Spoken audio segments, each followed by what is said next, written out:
Welcome to everyone joining from around Australia and around the world. My name is Charlene Nyack, your co-host for today, and I'm from the Walter and Eliza Hall Institute in Melbourne, Australia. I'd like to begin by acknowledging the traditional custodians of the land on which I meet with you from today, the lands of the Wurundjeri people, and I pay my respects to their elders past and present. I extend that respect to the traditional owners of the lands on which you all meet from and pay my respects to Aboriginal and Torres Strait Islander peoples here today. For those of you who this is your first Oz Single Cell experience, a very warm welcome. Oz Single Cell is a grassroots organisation that was inspired by what we thought was the need to bring the Australian community together, spanning the multiple disciplines that are critical to great science in the field: technology, biology, molecular biology, and computational biology, and to centre around the common theme of single cell biology. In lieu of our annual symposium, ordinarily in its fourth year this year, we're bringing you online in a vodcast series, which means while this event will be live and interactive, it would also be available on demand. So please tell your friends and colleagues. We have two past episodes that you can catch up on already. That's episode 1, where I talk with Sam Morris and Alon Klein in a podcast we call A Singular Mind to learn about all things clonal biology. And last week was a fantastic series of talks from Nicholas Naveen, Charis Tay, and Vanessa Chin about single cells and cancer. So please do check those out. I'd like to thank our sponsors now. A major thanks to our sponsors who have unanimously agreed to continue to support us as we move online this year. On behalf of the community, thank you for your continued support. This session will be 1.5 hours with 4 talks and 15 minutes of Q&A at the end. However, please fire away with questions in the Q&A panel in the top right of your screen. Please mention your name and location so we can address your question directly. I'll be moderating these and filter them, and I'll endeavour to ask some of these at the appropriate spot, otherwise leave them to the end. Also, please engage on Twitter with the hashtags OzSingleCell, just one cell, and Spatial OSC. So OSC for Oz Single Cell, Spatial OSC. Your random thoughts, ideas, whatever you like. Today's episode is the 3rd in the series, and to introduce the speakers, I'll hand over to my colleague, Dr. Kwan Nguyen, from the Institute of Molecular Biosciences, University of Queensland. Over to you, Kwan. Thanks, Charlene. Greetings. I'm Kwan Nguyen, head of the Genomics and Machine Learning Lab. It's my pleasure today to co-host the Spatial webinar with Charlene. For this episode, in the next 1.5 hours, we aim to bring to you insights about how spatial transcriptomics can help add important information in the spatial context to decode the complexity of tissue biology. Our 4 invited speakers will be sharing with us their latest case studies of applying spatial sequencing to research in cancer, COVID-19, and tissue biology. At the end, we will discuss the complementarity of spatial and single-cell sequencing, and we hope that we can answer the question, is spatial sequencing the next generation of single-cell technology? Before we deep dive into the science, let's talk about Twister. Let's look at the example here that I actually got it from Twister, and our creative friends there show us how they think about spatial technology. Now we can compare the bulk sequencing, single-cell sequencing, and spatial transcriptomic sequencing in very friendly ways. For those who love Legos, the information from bulk sequencing is like the Lego pieces that are mixed together. Single-cell sequencing shows the Lego mix into diverse Lego categories based on the shape, the size, the color, to know the complexity of the composition of the Lego that we have from the beginning. And the spatial transcriptomics is like we assemble those parts into meaningful patterns, like finding the biological structure of the process. For those who love fruits, bulk sequencing is like fruit juice, and single-cell sequencing is like the original pure and separate ingredient. And when we organize them into a pattern, they become your masterpiece of fruit salad. So that's how we can see the spatial technology is. Now, spatial technology is not new, but it has been booming in the past couple of years. There are many methods, at least 20 good methods for us to use. And the methods are complementary in terms of the scale, the size, and the resolution. And there are also emerging spatial technologies that allow us to measure the protein and metabolites. So without further ado, it's my great honor today to introduce our international speaker and 3 very talented EMCR in Australia. First, I would like to introduce Professor Itai Yanai. Hi, Itai, how are you going? Great. Thank you, Kwan. I'm so happy to be here. Thanks for joining us. It's great to have you, and we look forward to a very interesting talk. So, Itai will talk about studying cancer states by single-cell sequencing and spatial transcriptomics. And Itai is the inaugural director of the Institute for Computational Medicine at the New York University. And our second speaker is Dr. Arutha Kulashinghe, and he's an HMRC fellow based at Translational Research Institute. Hi, Arutha, how are you going? Hi, Kwan, how are you? Great, thanks. And thanks for joining us single cell. And our third speaker is Ati Rahuba. So Ati is the clinical scientist at the Pathology Queensland and a PhD candidate at the University of Queensland. Ati will talk about integration of spatial transcriptomics with pathology. Hi, Ati. Hi, Kwan. Thanks for joining us. And our last speaker today is Sunny Yu. So Sunny is the final year PhD candidate at the Garvan Institute, and his research is about unraveling the complexities of breast tumor microenvironment. Today, Sunny will talk about the integrative analysis of single-cell sequencing using both the single-cell sequencing technology, nanostring digital profiling, and then 10x Prism. And we look forward to his talk. Hi, Sunny, how are you? Hey, Kwan, thanks for having me. Great, thanks for joining us. So let's start our main session today with the 4 talks, and we look forward to the first talk by Itai Yanai. Hi, Itai, over to you. Okay, thank you very much. Greetings from New York, where it's dark, but still August, and I'm really happy to be here. I want to tell you about, as advertised, the power of spatial transcriptomics, the power of single-cell RNA-seq, and in particular, what you can do when you integrate the two of them. I'll tell you about how we do that in my lab to study tumorigenesis, where in cancer there are different cancer cell states that the malignant cells assume. And these cell states are really a new frontier. We're discovering how to identify them, how they function, and one thing that I'll touch upon today is how they interact with the tumor microenvironment.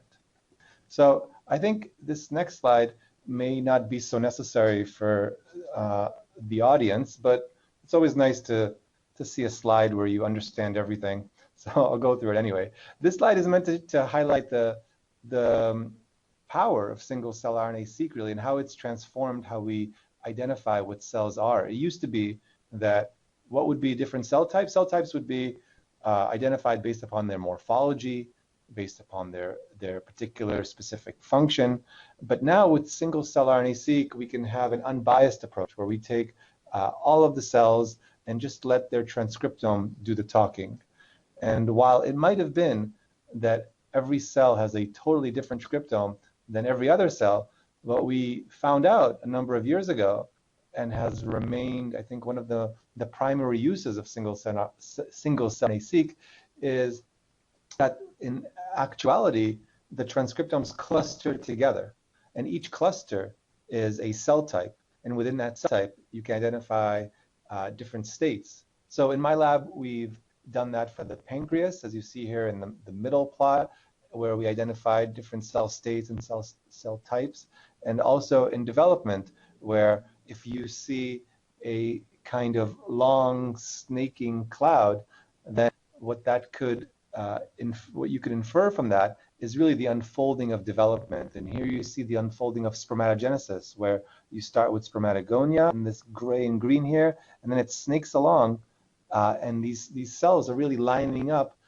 demonstrating for you that each one is at a different point along development, and so you get the transcriptome at every stage. And in my lab, our foray into cancer really started with Mayan Baron's PhD project, in which we collaborated with Rich White at Memorial Sloan Kettering. And this is a paper that's about to come out at Cell Systems. What we did is we used the zebrafish organism as a model for melanoma. And so if you take a P53 negative animal, zebrafish, and you inject it when it's an embryo with these oncogenes, BRAF V600E gene that's driven by a promoter that makes that null gene expressed only in melanocytes, then that fish will get skin cancer. And then you can study that melanoma. So here you can see a tumor on a fish. And what we did is we would dissect that out, make a single cell suspension out of it, process it for single cell RNA-seq, and then we have the gene expression matrix. And when we did that, like I showed you in the slide before, we found different cell types, but we concentrated just on the malignant cells. And what we saw was surprising to us, and it's been also unfolding in other studies that study malignant cells of tumors, and that is that there is structure in the data, that the cancer cells do not just form a cloud, but rather there's different regions, different states. And so here we saw this triangle, and that suggested to us that there's different transcriptomes among the malignant cells. And if you try to find out what those are, what you see is that, as you would suspect, the reason why the principal components analysis has that shape is because there are genes that are uniquely expressed in different cells. So you can see here that PMELA and TYRP1B and DCT, they're expressed in these cells over here in this vertex of the triangle. And then here in the other vertex, the bottom one, SOX10 and SOX2 are expressed. And in the third corner, UBB, these are just examples. Of course, there are other genes, but Jun and FOS are expressed in this third vortex. So really, the data is telling us that there's different states. It could be just a weird zebrafish melanoma artifact, but really, when we compared it with human, not streaming inactive. Can you guys still hear me? We can hear you, but we don't see the slide. Oh, you can hear me. We lost. Yeah, okay. we can see the slide as well. Always good now. Please go ahead. Oh, good. So I'll continue. So what we saw is that it's not just a weird zebrafish thing, but it's actually something that you also see in human melanoma. Here on the right, you see we're cross-referencing with previously published human data. And again, there are these states. You see there's one state here that's expressing the Jun gene. And so really, we could identify different transcriptomic programs in each of the vertices here. Which one is, I mentioned the genes, but not what the program is. This is the differentiated melanocyte program. Here at the bottom, these genes that were enriched for expression here, they're kind of like the neural, kind of like the stem cell-like program. And here, we were very interested in this program here. These are genes that are involved in cell stress. So why would there be genes that are expressing the stress program? And so we tried to look a little bit more into it. And what we see here is that it wasn't just a freak accident of one sample. You can see it in multiple samples. Here we took one fish, and one advantage of the zebrafish system is that you don't have to just take one sample, but you can take multiple. So here, we took a biopsy from the same tumor, analyzed it with single cell RNA-seq, and we saw all three states. And so there's something about this stress-like state that's present all the time, but we were concerned that maybe the reason why the stress-like state is there are cells that are expressing the stress-like program is maybe because of an artifact of single-cell RNA-seq. Because as you know, there's dissociation that occurs of the cells, and maybe that's stressing out some cells. So we wanted to turn to a technology that wouldn't have this potential bias. And that's one really excellent use, I think, of the spatial transcriptomics method. So spatial transcriptomics, for those of you who don't know, I like to describe it as kind of like bringing back DNA microarrays. For those of you who remember, DNA microarrays is a glass slide that has an array of spots. And each spot has thousands of oligos on it, where each oligo is identical. And across spots, the sequence is a little bit different. So the spots, the oligos in one spot don't have exactly the same sequence as the oligos of another spot. They differ, though, only in one region that we call the barcode. So it's one sequence that makes that spot unique. And the reason why that's there is that now when you take a cryosection of a tissue and lay it flat on top of that slide, whatever tissue is right on top of a spot will be captured. The transcriptome will be captured by those oligos. And so when you then process it for single-cell RNA-seq, for sequencing, much like the single-cell RNA-seq, you recover with paired-end sequencing both the identity of the transcript on the one hand and the identity of the spot which captured it. Let me just see if I can restart my video somehow. Let's see. I'll stop and start. No, that didn't seem to. Thanks. Oh. I think it's the bandwidth that is low, so it will be automatically updated. Oh, it's good now. We can see you. Okay, got it. So here is what it looks like for a particular tissue. This is a tumor sample, and you can see that now for a particular gene, gene 1, you see where it's expressed. Gene 2, you see where it's expressed. 3, 4, 5, and really you get all of the genes. So it's as though you're doing 20,000 in situs all at once. This was marketed by a company called Spatial Transcriptomics that was formed by the original authors of that 2016 paper that I showed on the slide. That company was bought by 10x Genomics, and the product is now marketed as Visium. And when you buy a slide, when my lab buys it, you get this, and there's 4 arrays on it, so you could study 4 tissues on the same slide. And so back to our question, we wanted to know if the stress-like state is something that's an artifact or something that you would see even with a technology that doesn't have the dissociation.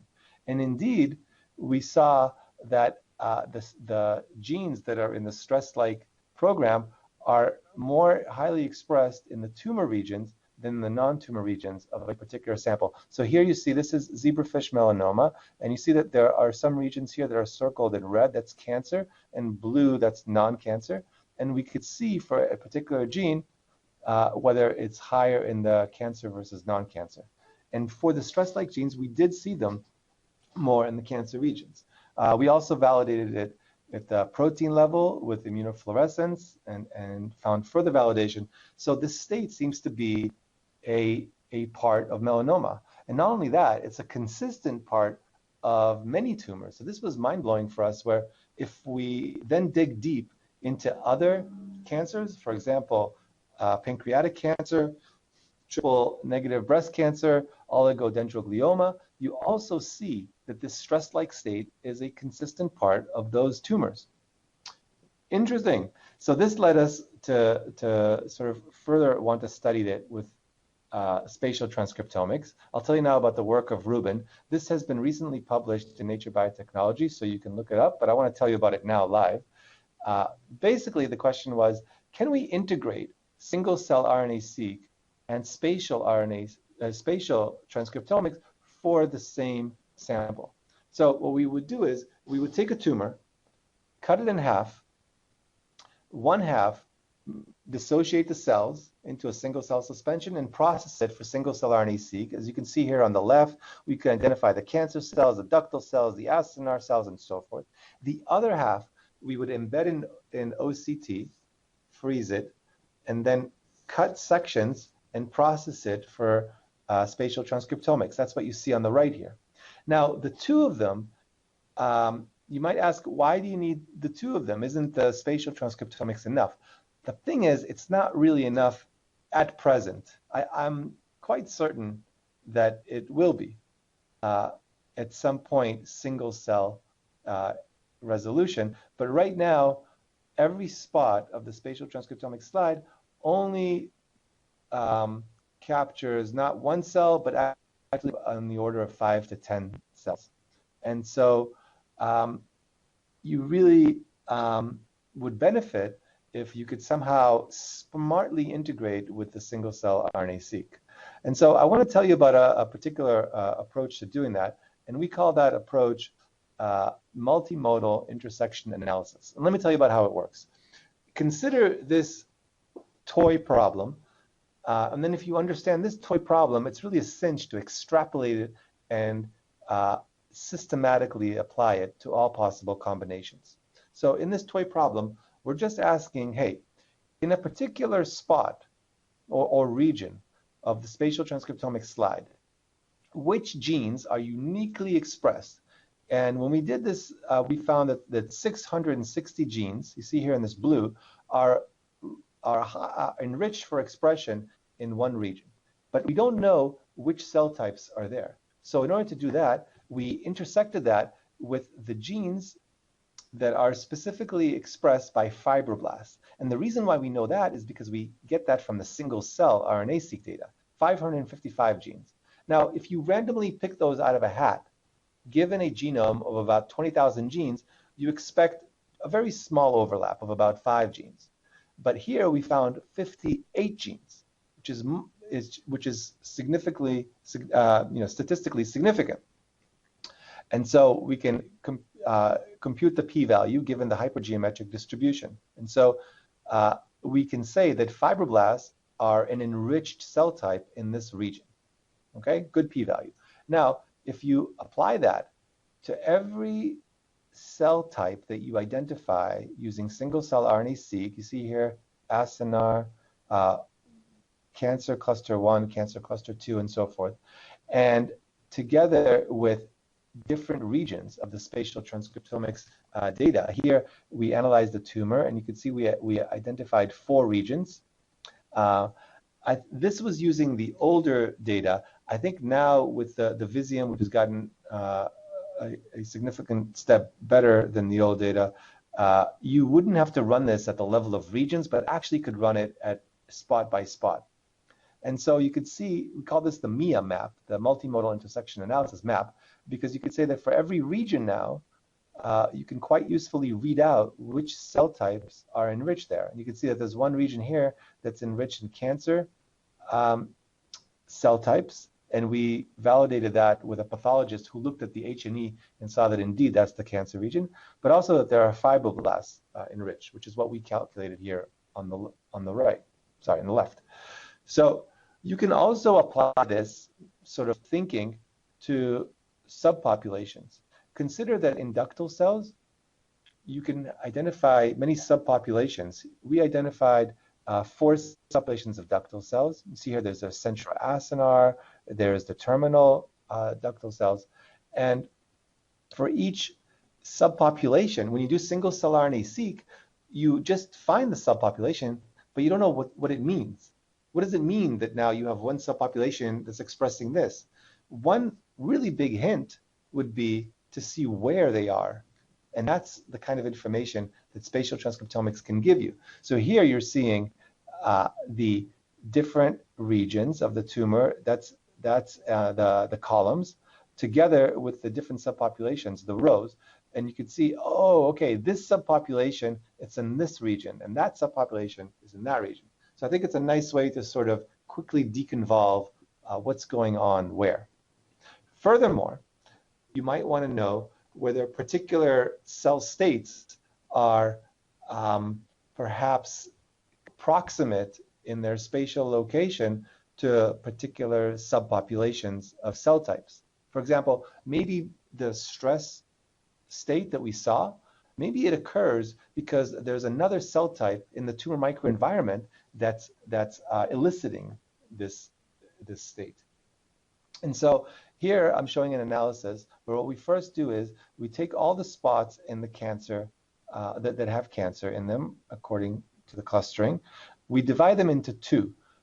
Those spots that highly express the stress-like state and those here in green that lowly express the stress-like state. We then identify every single gene that has a significant difference between those two classes of spots. Because what we want to know now is, of those genes, which subpopulations are they enriched in? And when we do that, we found that across 6 patient tumors, so you see A, B, C, D, E, F, G, and in A and B we had triplicates. We're testing different subpopulations, for example, dendritic cells, inflammatory fibroblasts, and what we saw is that wherever the inflammatory fibroblasts are, the cancer cells in the stress-like state tend to be proximate. So that gives us an idea for a hypothesis. Maybe the occurrence of inflammatory fibroblasts is what's eliciting the stress-like state in the cancer cells. That's something that I wouldn't have dreamed up as a hypothesis just out of thin air, but in a data-driven kind of way, you can get to this idea.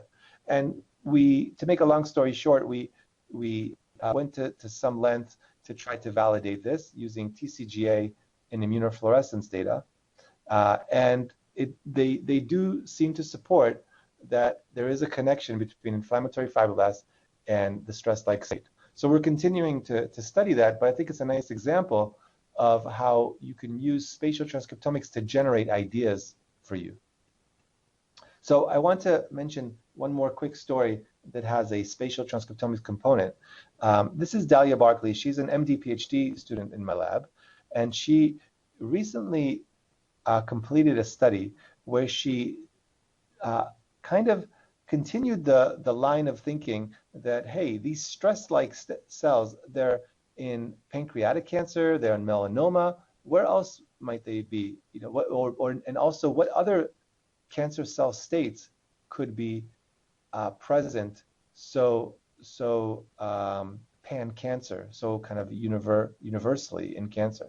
So what she did is she collected many tumors, 18 tumors from NYU, and put it together with 9 more tumors from the literature from many different cancer types that you can see listed here. For each one, she identified modules of genes that are turned on in particular cells of the malignant population. And here what you see is that even though we're putting together tumors from many different tumors, these are different patients, different, you know, it could be as different as breast cancer and brain cancer. And yet when we put them together, if you look at it through the vantage point of the cancer cell state, you can see that you can find universalities. So here, these are the subpopulation that we just mentioned before, the stress-like, but it's not the only one. There's also a hypoxia, there's also an interferon response state. Cycling, that's kind of like a positive control because it wouldn't really be cancer if there wasn't much cycling. But now I want to tell you about spatial transcriptomics aspect of this. Here she collected 3 spatial transcriptomics samples from gynecological tumors. There's endometrial, breast cancer, and ovarian. And she found something really interesting. She saw, well, first kind of like a positive control, as I would say. She found that for those tumors that had hypoxia as a main kind of cancer signature, like these cells are, wow, you know, they were so hypoxic, those cells, those tumors rather, have low quantity of endothelial cells. So that kind of makes sense. If there's no endothelial cells, the cells are getting hypoxic. And the same thing you could see in this is from the single cell RNA-seq data, from the spatial transcriptomics data here on the right, you could see that if we split the spots into two categories, those cancer spots that are close to endothelial cells or those spots that are far away from endothelial cells, the ones that are far away. To go. Thanks. 2 more minutes? Oh, okay, just about that. Those spots that are more distant from the endothelial cells have more of a hypoxia signature. Second, and this is my last data slide, is when you compare another cell state. This is the interferon response state that we don't really know what it's doing, and yet this state is found universally in all the tumors that we study. They all have cancer cells that are expressing the interferon response. There's this relationship where the more macrophages there are, the less interferon response state. And in the spatial transcriptomics data, what we found, actually, in all the breast cancer samples, see these 3 on the right? We also pulled together 2 breast cancer samples from the 10x website that they make available. We could see that those spots, those cancer spots that are far away from macrophages, actually are expressing less interferon response, as though maybe the interferon response state is elicited by proximity to immune cells, such as the macrophages. So in summary, what I told you is that there are cancer cell states that they can be analyzed with single-cell RNA-seq and spatial transcriptomics. What we don't know yet is really the adaptive consequences. We would love to know, are these cooperating? Are these competing? Maybe the cell states are what's required in order to build a system known as the tumor. And if we could somehow thwart their communication, we could also break them down. So just to finally say, I'd like to acknowledge the members of my lab, and I also want to thank you for listening.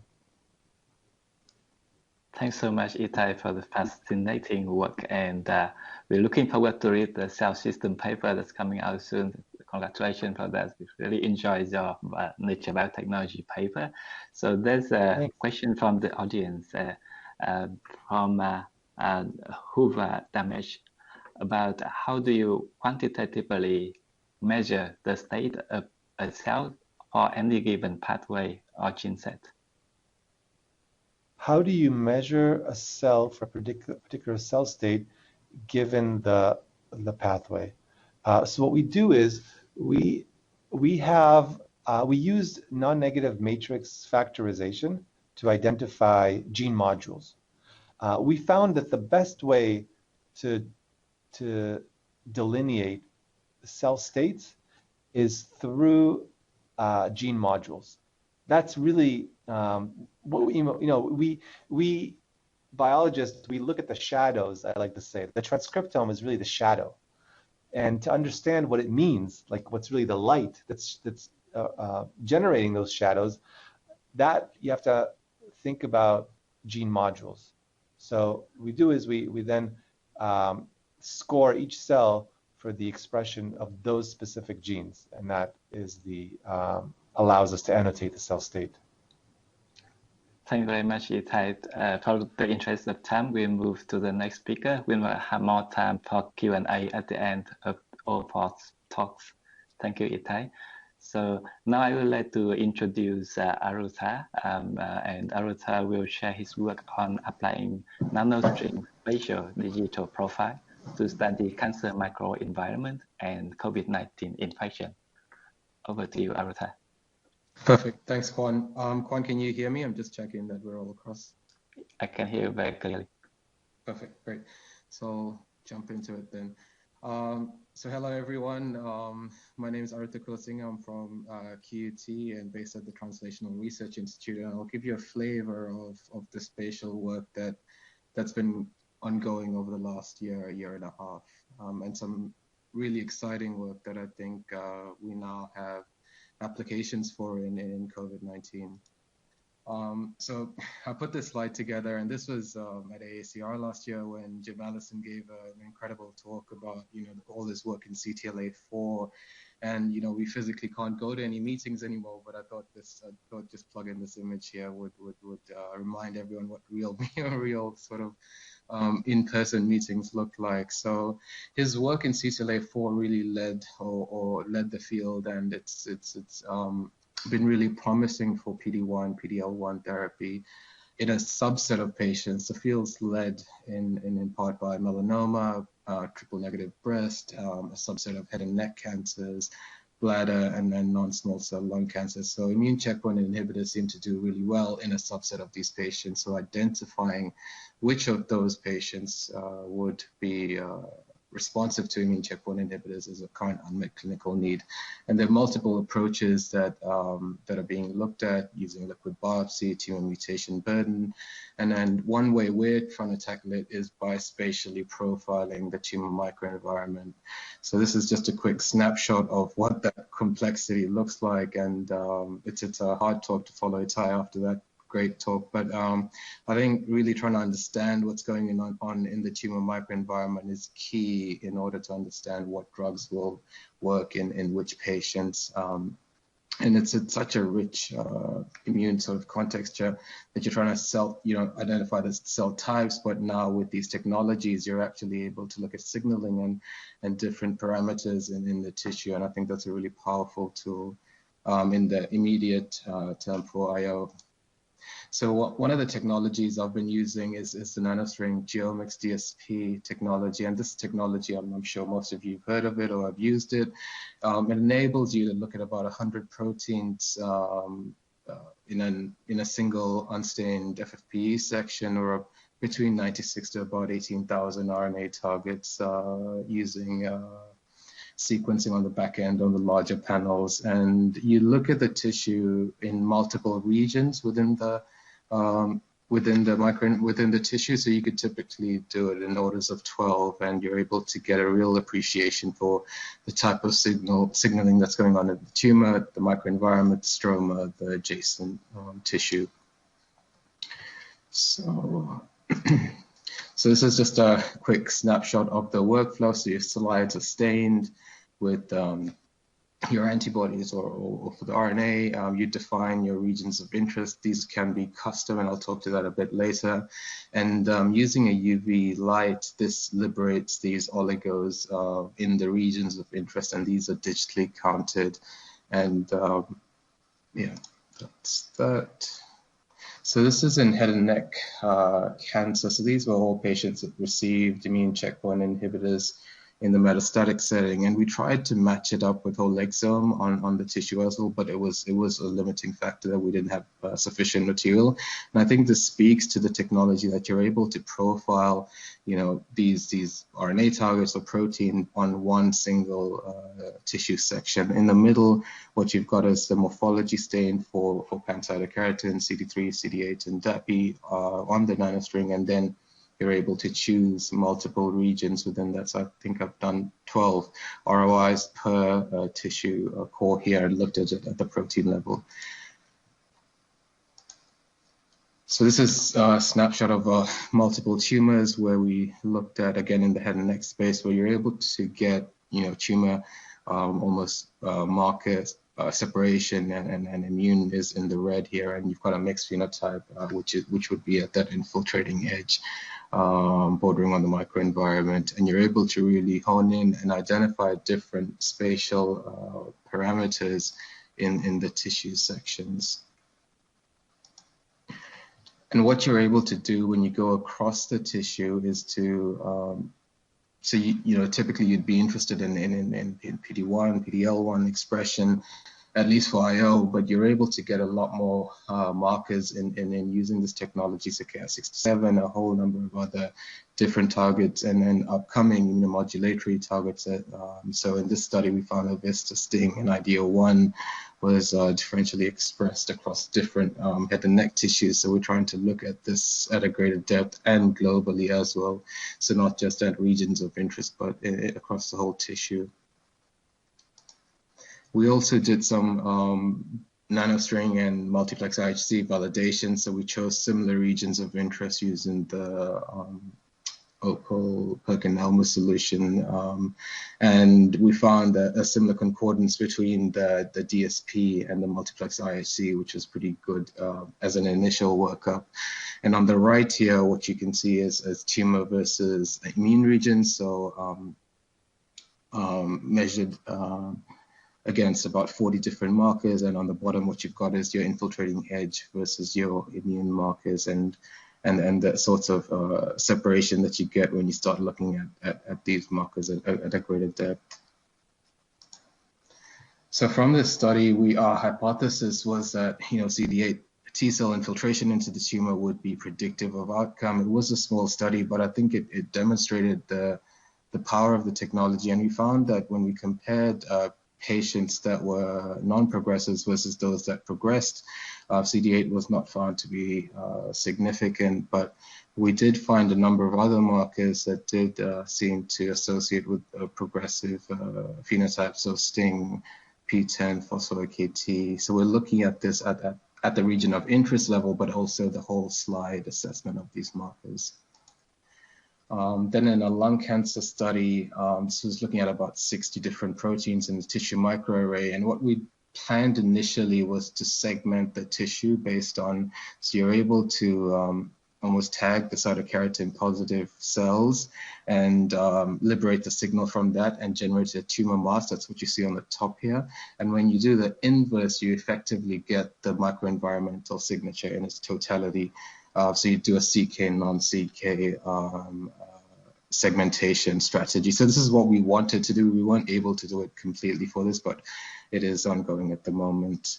And that's superimposed. So what, okay, there's some figures behind here, but what this study showed us was that we were able to demonstrate proof of principle using the technology, and we found a number of markers in the immune regions and the tumor regions that associated with a better outcome to therapy. So we found that CD3 and CD34 in the tumor region seem to be protected. And I apologize for not having the figures behind this.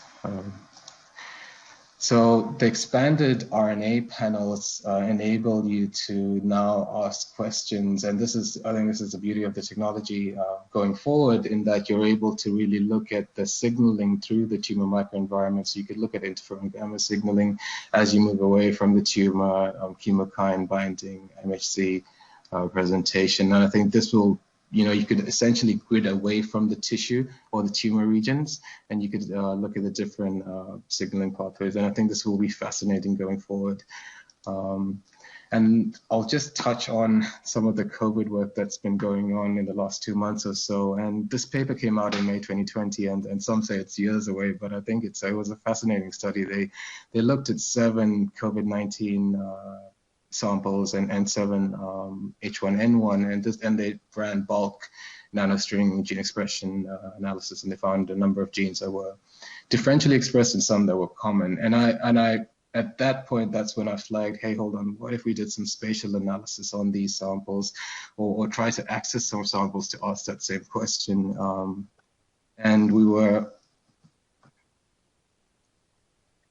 able to sample, so this is just a snapshot of these blocks, and I thought it would just be nice to put it up here. And these were COVID-19, H1N1, and normal healthy lungs taken at rapid autopsy, where we had a working workflow that was really ad hoc at the time. So we sectioned these, H&E stained them, Mason's trichome for fibrosis, looked at the spike protein for using IHC, RNA scope for the virus, TMPRSS2, ACE2, pathology review. So at that time in Brisbane, we didn't really have any cases, so we didn't have any pathologists that had seen COVID-19 lungs. And I reached out to all the collaborators, and Caroline Kuba came on board, and that was a great collaboration. And I'm really grateful for her input into the work. And she was really able to score the tissue types, the structure, and all that stuff.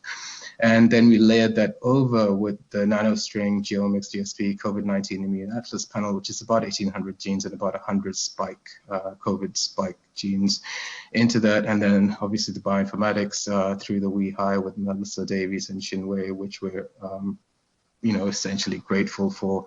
So this team was really put together rapidly just to ask this question: can we use spatial transcriptomics in this space? And I'll just touch on some of the initial work in that. So this is the yeah, sure. So this is the RNA scope imaging of the cores, just to show the virus in the red here.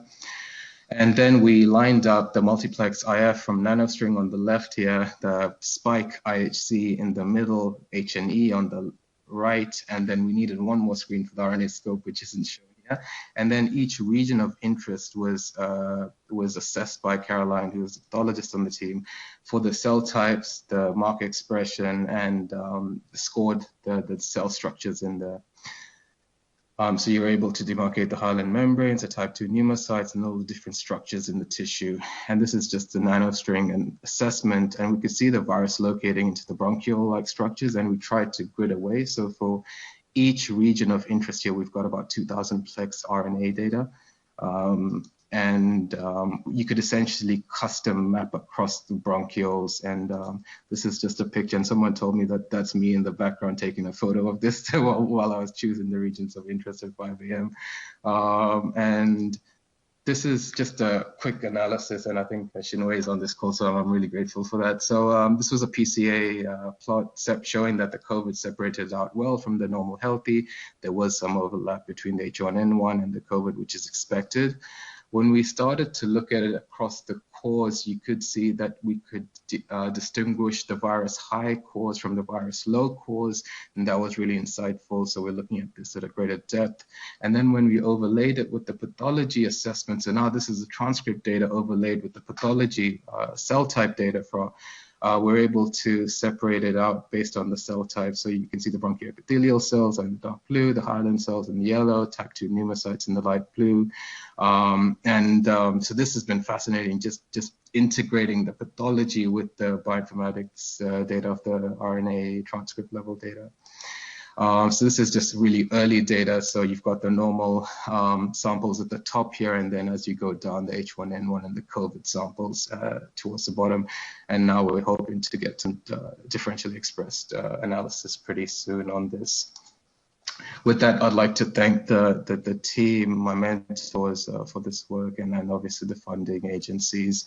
And the COVID-19 work has just been incredible. 2 months, and we've been able to get this work up. So really grateful for that. The collaborations with the WeHi, UQ, and TRI and the PA Hospital.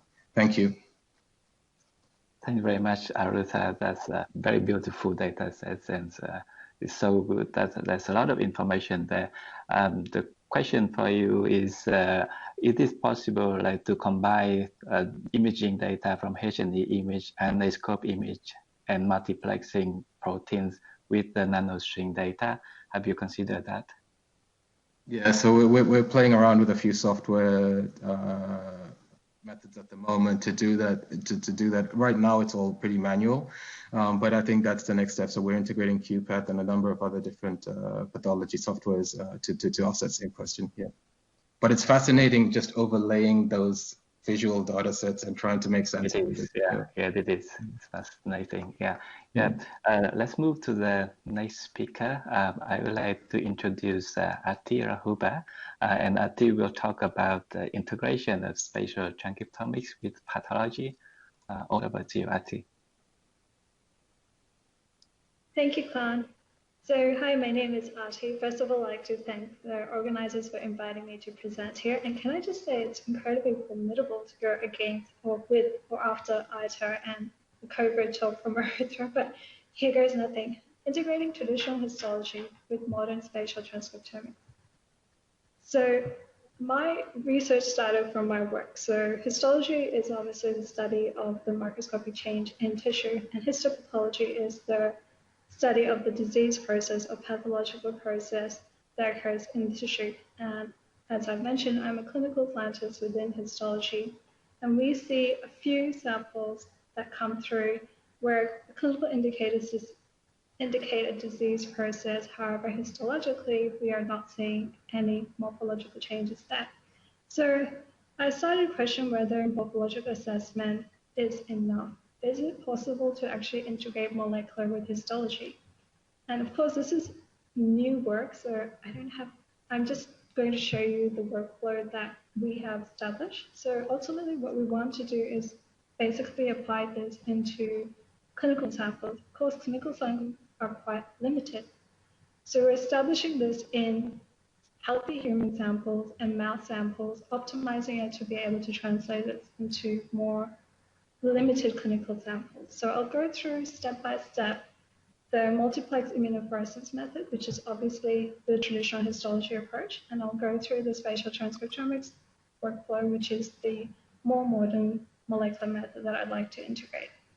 So the healthy samples that I'm using for the humans here are actually from nephrectomy samples from patients who do have renal cancer, and the healthy tissue is actually from about 3 centimeters away from the tumor. So while I'm calling them healthy, if they really are healthy, and it's debatable, but the mouse are quite healthy. So those samples we're also running through, and what we do, as Aisha mentioned, we're integrating the single cell and single nuclear RNA-seq to annotate using laser transfer, because obviously these spots are covering large number of cells. In addition, we also went through and looked at the cell-to-cell interaction, particularly in the glomerulus. So the focus in the glomerulus is because within the kidney, the ultrafiltration begins in the glomerulus. So pathological processes that you cannot see morphologically but are occurring at the molecular level are quite interesting if we can detect them. So I'll go in detail through the spatial transcriptomics workflow. So this is the molecular method that we decided to look and integrate with histology, because spatial transcriptomics, in essence, is histology combined with RNA-seq. But to be able to do this, you actually do need a really good quality RNA, and that is very difficult with clinical samples. Here I'm showing you embryonic mouse kidney with 9.9 Wnt value, which is RNA integration number. 10 is the best quality. In the mouse model, we can control this, but in the human samples, when these samples take a scenic route through the theater, go to pathology, then finally end up in the research lab, the RNA is pretty degraded, and we're finding the Wnt values can range from 2 to, we're lucky, 7. So here I've taken embryonic mouse kidneys, I've checked the morphology by cutting multiple sections, and then finally I'm going through and checking the permeabilization time. So this is quite important. As Aito was mentioning, in spatial transcriptomics, it's like a microarray slide, and they have spatial spots that capture your RNA.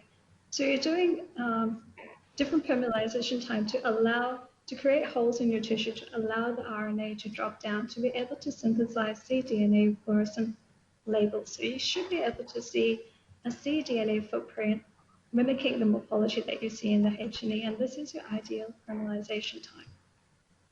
So when you complete spatial transcriptomics with your permeabilization time, you should be able to see a sequencing data that shows a approximately linear relationship between your reads per spot, which is on your x-axis, against your genes per spot on your y-axis.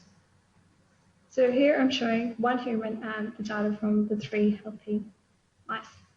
But coming back to my question, can we integrate spatial transcriptomics with histology? To do this, we use STLearn. It's a novel analytical method developed specially for spatial transcriptomics. So you can read the method in the bioRxiv. So spatial transcriptomics uses the spatial location with the morphology and the gene expression to be able to do clustering. And this you map back to your H&E image.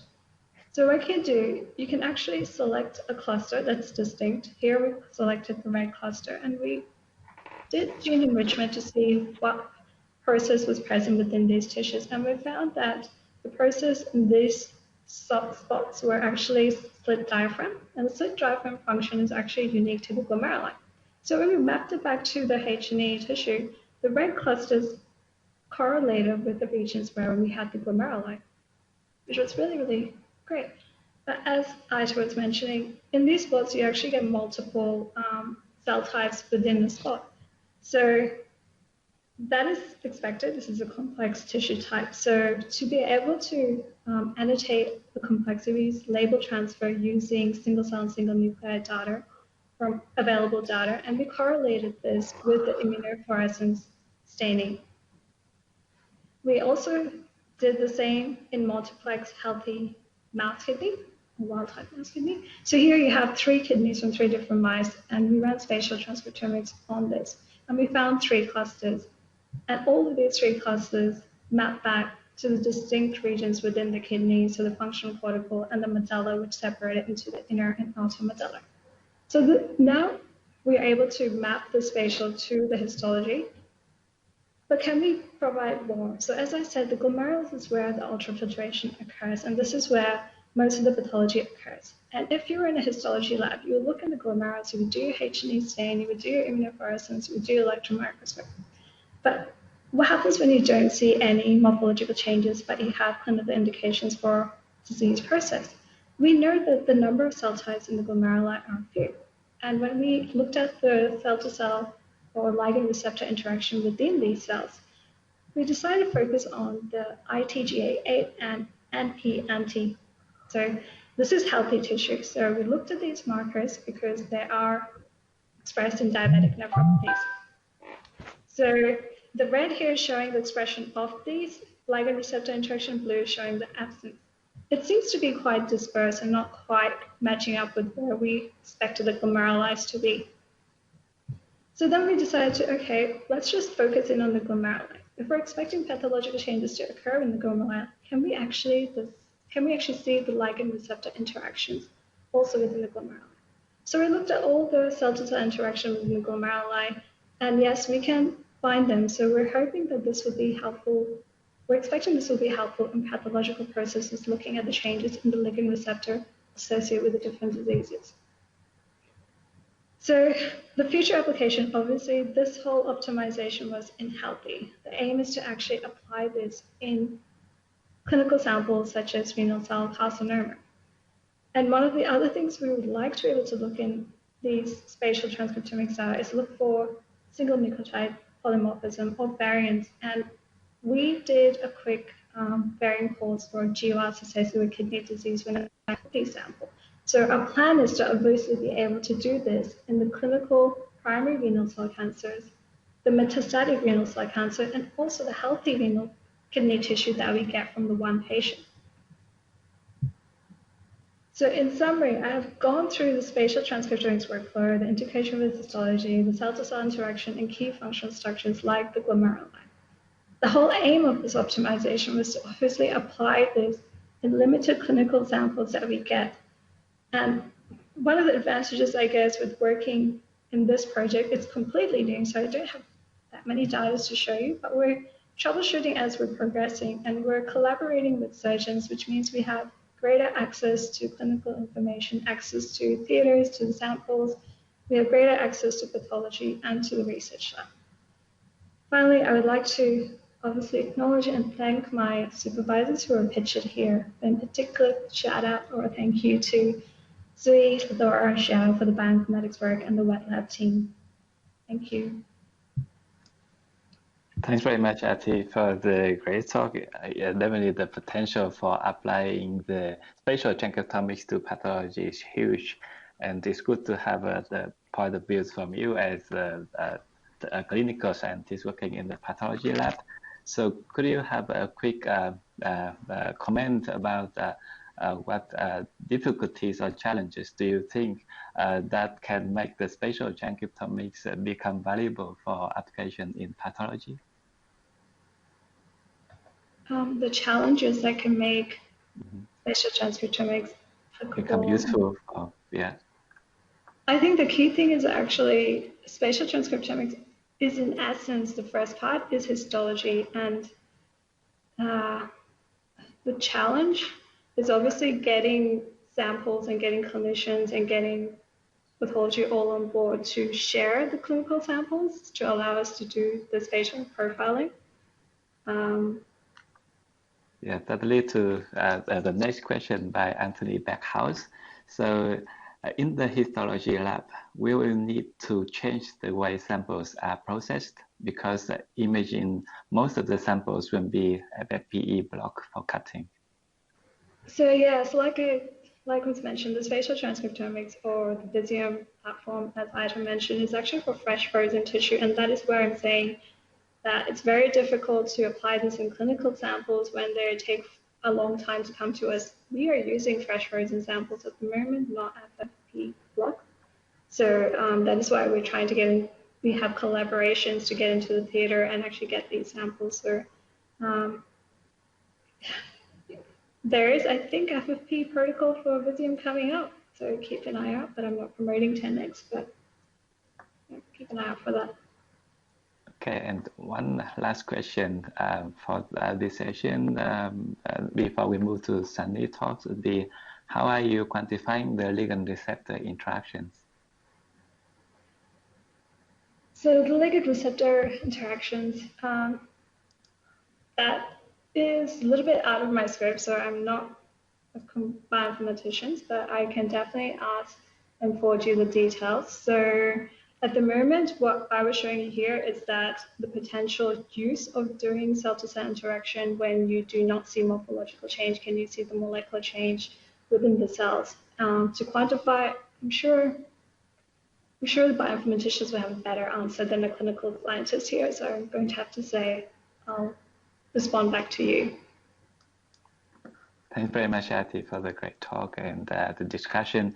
So now let's move to our last talk for this webinar by Sunny. So Sunny will describe how he used the integrative analysis method to combine 3 cutting-edge technology, including single-cell sequencing, nanostring digital profiling, and 10x Visium technology to study the microenvironment in breast cancer. So all over to you, Sunny. Thanks, Kwan. So firstly, thank you to the organizers for this invitation. I'm really excited today to show you some of the ongoing projects in our lab where we're trying to apply single cell and spatial technologies to try and unravel some of the complexities inside breast tumors. And really, our need to apply these technologies all center around a main biological question in our lab, which is how tumor heterogeneity, both on the malignant and the microenvironment level, influence disease progression. And you've already heard some great talks today on that topic. And so broadly, we can address this on 2 main levels. The first is the need to define a cell taxonomy within this microenvironment. And of course, this is a really complex tumor ecosystem. And so this can really help us understand which cell types may be important in governing disease progression, but also has shown importantly to hold many promising candidates for targeted therapies. And this is, of course, where single cell methods are so powerful.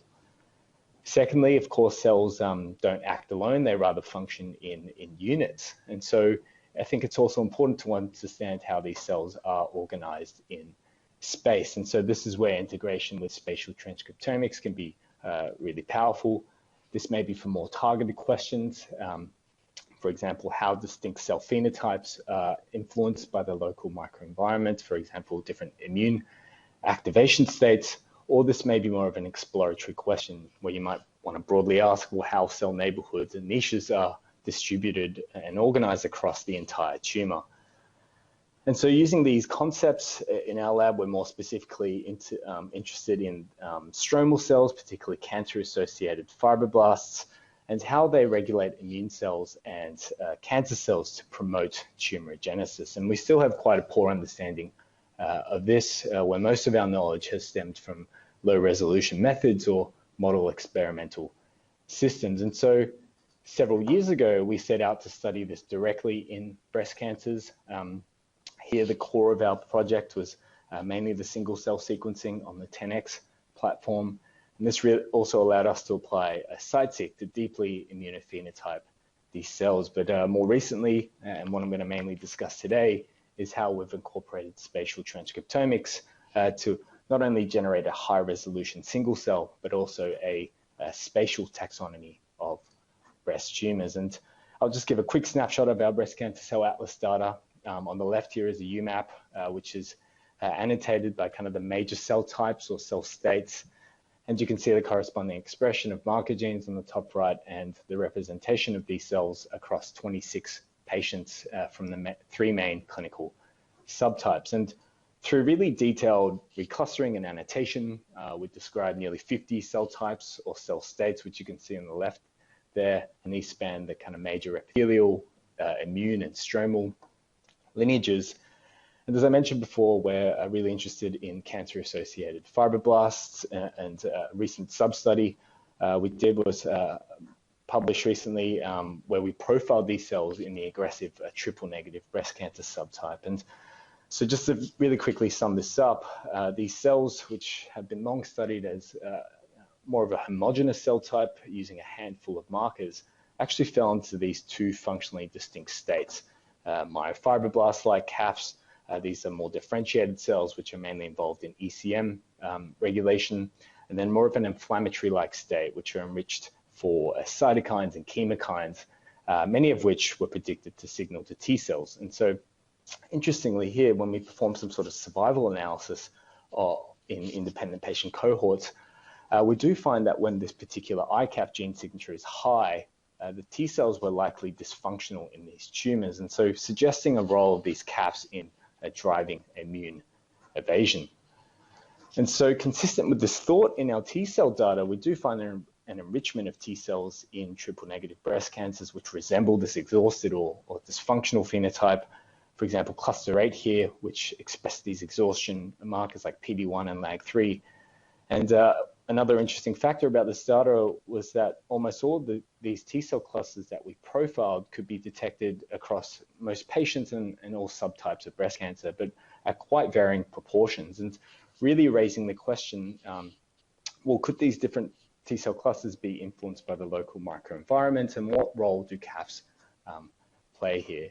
And so, of course, those are questions that are pretty hard to answer using the single cell data. Questions like, are these T cell clusters spatially segregated?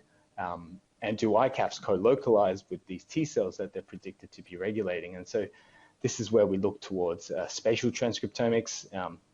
And today I'm going to discuss two related projects. The first on the NanoString GeoMX platform, and the second on the Visium platform, which you've been introduced to pretty nicely in previous talks. So I won't go into details of the methods, but I'll just say that both platforms have really great advantages, either for kind of specific targeted questions using the GeoMX, where you've seen that you can select your regions of interest, or more of a discovery type of study using the Visium, where of course your spatial barcodes capture all of the tumor tissue that you're profiling. And I'll show you what I mean in these next few slides. So firstly, I'll show you some unpublished work using the DSP platform. This is the unreleased whole transcriptome assay, where we've run a pilot experiment with the NanoString, with guys at NanoString. And this is a really lovely instrument. So it allows you to profile whole transcriptome on FFP tissue, which we've done from 4 triple-negative breast cancer cases from our single-cell cohort. And so this instrument allows you to sample, as you've seen, unique microenvironments across the tissue guided by morphology, or IF. So these are known as regions of interest. For example, you can look at T cells in stromal regions in comparison to the cancer regions, or even a tertiary lymphoid structure. And so really the beauty of this technology is it also allows you to look at signal from distinct populations within these ROIs. So for example, you can detect signal just within your T cells using masking by CD3 and CD45, or just your cancer cells using cytokeratin masking. And these are known as AOIs, or areas of illumination. And so you can see in this slide through the expression of cancer markers like EpCAM, keratin 18 in green, and also T cell markers, CD3, CD8, and so on in yellow, that you can powerfully separate these populations in the relevant AOIs. And so I don't have time to go through this experiment in detail, but one of the interesting things that we found were really diverse T cell phenotypes across these tissue domains. And so here we found T cells near cancer regions compared to stromal regions, for example, seem to be more proliferative. For example, they express Ki67. They also seem to have elevated interferons, cytotoxic gene signatures, and really suggestive of kind of elevated anti-tumor activity. We also see this when we apply deconvolution to this data of our T cell clusters, where we see a strong signal from cluster 6 and cluster 11, which are our interferon and cycling T cell clusters in these T cell AOIs adjacent to cancer. And so while this is still early and preliminary data, this is consistent with an interesting model where little pockets of T cell activation may occur in tumors, but maybe too inefficient or too little to sustain any sort of anti-tumor activity. And what we're also interested in is, well, in these T cells in stromal regions, what are the CAF phenotypes that exist here, which may be restricting T cell activation. And we're currently devising some new masking experiments to look at this in detail. You have 2 minutes left. And so thanks, Quan. So just sidestepping to another approach now, of how we've tried to explore this question using the Visium platform. And so this is a triple negative case from our single cell cohort. And so as Itai mentioned before, this is yet to be kind of single cell resolution. So what we have to consider here is the resolution of these cells, these spots which contain a mixture of cells. And so we therefore applied a deconvolution approach known as stereoscope, which essentially takes in matching single cell data using thousands of genes to estimate the abundance of each cell in each spot. And so you can see in this particular case, when we apply it to the sample, the cell types were nicely associated with their appropriate path regions. For example, cancer mapping to cancer regions, normal epithelial mapping to normal ducts, CAFs within stroma, lymphocytes within TIL aggregates. And really using this approach, we wanted to first investigate the relationships between subsets of CAFs. Interestingly, we find that ICAFs and MyCAFs were found in mutually exclusive regions, suggesting that they're spatially distinct. ICAFs were found to be in more fibrous areas near DCIS and in invasive cancer, whereas MyCAFs were mainly localized to invasive cancer regions. And on the right here is just showing a heat map of these negative Pearson correlation values between these two cell types across 13 different Visium data sets. And so furthermore, in regions with a high density of CD4 and CD8 T cells, we also find a high abundance of ICAFs indicated by these positive Pearson correlation values, suggesting that these two cell types co-localize in tissue, and this is consistent with the thought that they could be involved in restricting T cell activation. And so we wanted to ask what particular mechanisms may be involved here. And so I guess using more traditional single cell data, you can predict cell signaling between clusters using ligand receptor annotations, which you can see on the left here. But this isn't as straightforward when you're using spatial data where you have multiple cells in each spot. But you could also see this as an advantage for this purpose. So for this particular purpose, we've taken a simple approach to combine the two technologies using our deconvolution abundances, where we first look for spots enriched for both ICAFs and T cells, then scan these spots by ligands and receptors detected by these cell types in single cells space. So almost acts as sort of a reference. So for example, CXCL12, here you can see predicted to signal between ICAFs and lymphocytes in single cell space, also show some high spatial proximity as they're both highly co-expressed by spots that are enriched for these two cell types. And here I've just overlaid a fibroblast marker, collagens, as sort of a positive control. And so we've used this unbiased method to find a number of immunoregulatory molecules across different data sets. And so this shows some pretty interesting heterogeneity. And this is an approach we will also want to apply to the nanostring in the hope to really narrow down the key CAF molecules, which may be involved in restricting T cell activation. And so just to finish on my acknowledgement slides, so many people to thank.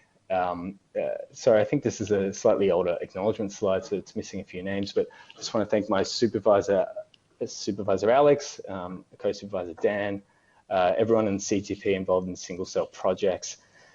Special shout out to Kate, Tony, Dan, and Sandy, who are very involved in the spatial projects. All of our collaborators at NanoString with the DSP Collab and 10X through the Visium collaborations. A few names are missing on here, so I apologize. And a big thanks to all of our clinical collaborators, particularly LG and Lynn's group, for that important access to patient tissue. And lastly, sorry, shout out to Garvin Weissman, people who helped generate a lot of the Visium data. Thank you. Thanks so much, Sandy, and apologize for not being able to update the last acknowledgement slide. But I hope you mentioned all the names that you would like to mention already.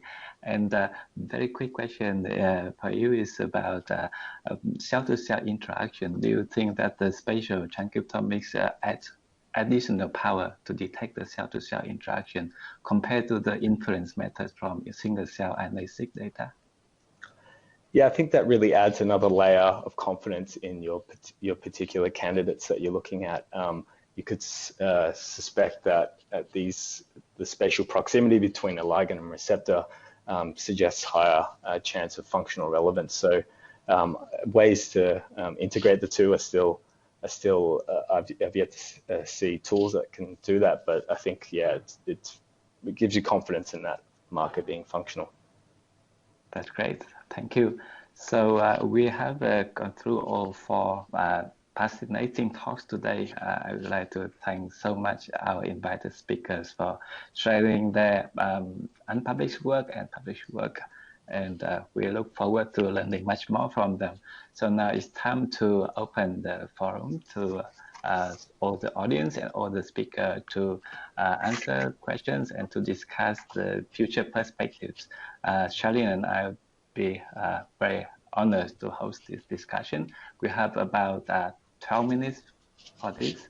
So perhaps we can start by a general question to ask comment from each of the speaker about the potential limitations of the technology. We kind of all agree that the potential is huge, but there must be quite many limitations. Would you like to start to comment about this first, Itai? Sure. So the limitations of spatial transcriptomics. So we touched upon some of them, that it's not single cell yet, but that's just a matter of time. So we should all be preparing for full resolution within a year, I bet you. I mean, I think that the main limitation is that while we're measuring the activity of individual genes, what we really want is knowledge about the things that matter, which are the pathways and the signaling. And so what's given to you is a static image, and I think it's up to you now to invent the analyses that reveal the dynamics of the underlying processes. So that's, I don't know if it's a limitation, more like a challenge. Yeah, on that note, do you think computational methods may be able to do some inference to like recapitulate the temporal dynamics? Absolutely, absolutely. I mean, I think what we've seen in terms of computational method development for single-cell RNA-seq over the past few years has been just amazing. Think of, for example, velocity. Cell velocity. It's easy to imagine that there's going to be a similar kind of torrent of creativity unleashed on spatial transcriptomics data. So I really welcome all creative young biologists listening here to jump on in. We need you. Yeah, that's great call, Itai. And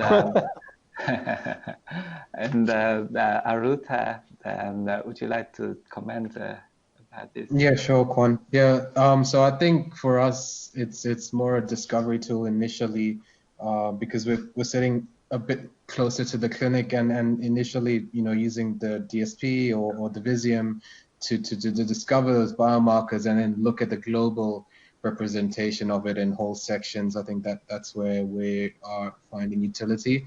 And there are questions about, where in that FFPE section you're sampling from, and whether you'd need to pretty much go through it all, the whole tissue section, to make that assessment, and whether you're able to look at it from a single section. So I think as a pure discovery tool, it's fascinating, but closer to the clinic, we want to be looking at a few markers, whole slide sort of assessment. Great, yeah, the great point. Ati, would you like to comment about this? I guess for me, with the spatial transcriptomics, the challenge would be, can it be applied to, as someone else, FFPE blocks, because there are so many FFPE blocks that are available within histology department. And as I mentioned, there is potentially a progression or pipeline that would be useful for FFPE as well. And us within the lab, we are also looking at optimizing the protocol for formalin fixed paraffin in the tissue. So that would be really great when that comes out. and even better when it comes at a single cell level. Thank you. And Sunny, would you like to add more comments? Yeah, so I completely agree. I think with what's been said, I think the taking what we find from the spatial data into clinical practice will have many kind of technical limitations. I'll just raise, I guess, one limitation that we often have is that there's still a space for the single cell sequencing, because I guess the current resolution of the Visium, it's not single cell yet, so you still really need a good reference of which cell types may compose each spot, and so I guess that's one minor limitation I'll talk about. Yeah, thank you. And we have questions from the audience. So from Anna Chigos, how can we best integrate DNA sequencing data, for example, variance information, with spatial transcriptomics? Would you like to comment about this, Itai? Sure.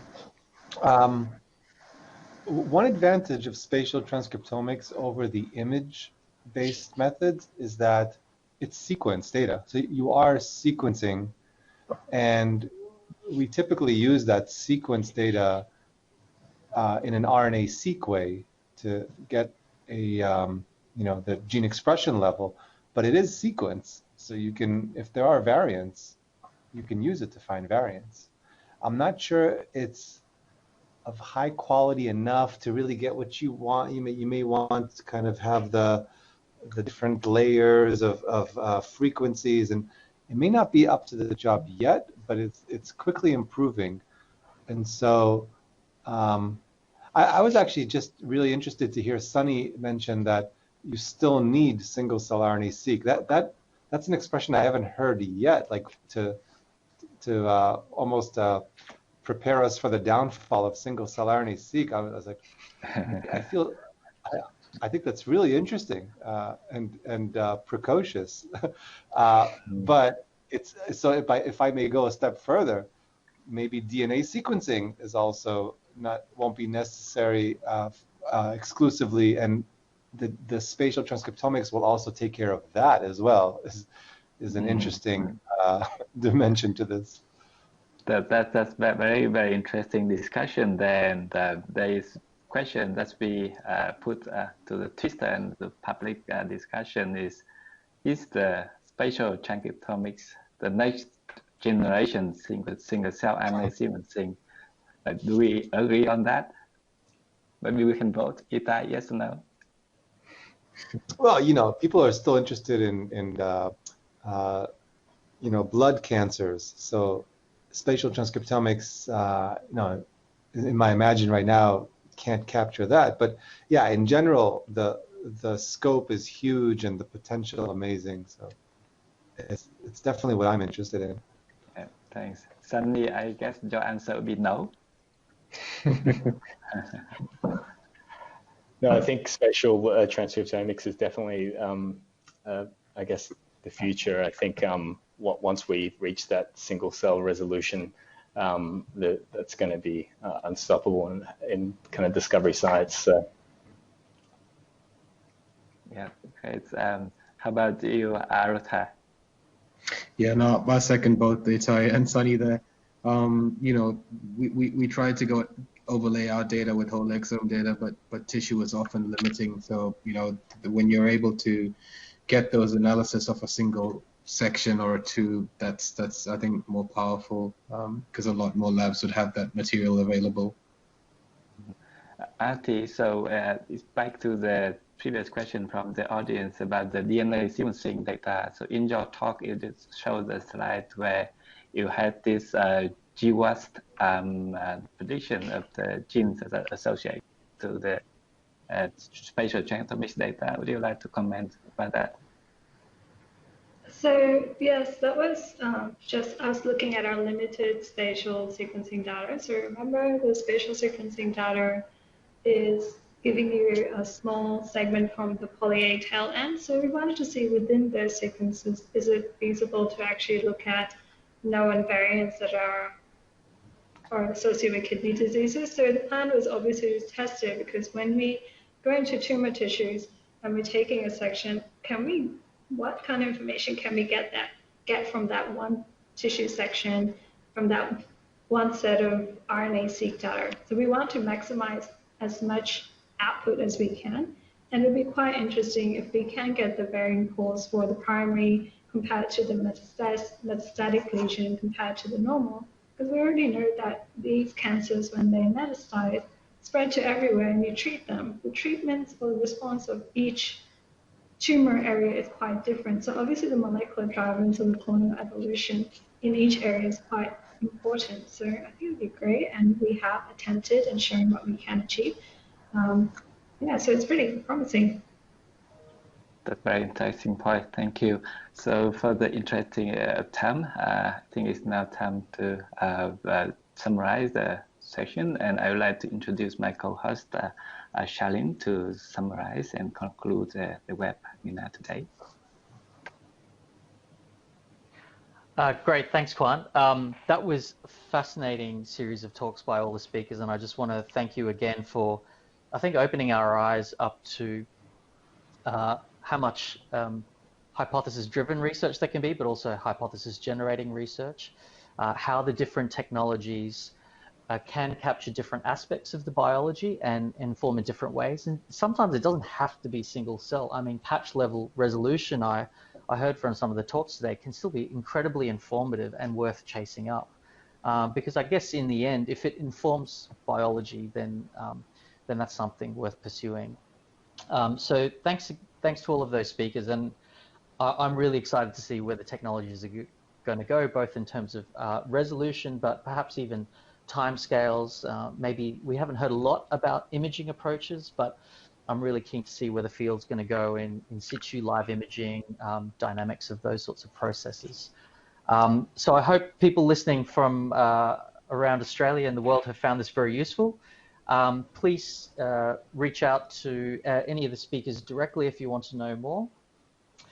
So we'll just move on to the next slide here. So this is next week's Oz Single Cell episode, which will be hosted by the fabulous Professor Christine Wells and Associate Professor Joseph Powell. This title is Cell Type, Cell State, or Cell Artifact, Finding the Biology in Your Single Cell Data. The time will be 10 a.m. And that will be on the, sorry, it's not next week, it's on the 17th of September, so a couple of weeks from now. You can also please tune into today's episode or previous episodes by going to singlecells.org.au. Also, a final reminder to, in the top of your screen, there's a little survey link. If you could please fill that out, that would be great, to give us feedback on what you enjoyed and what you'd love to see more of.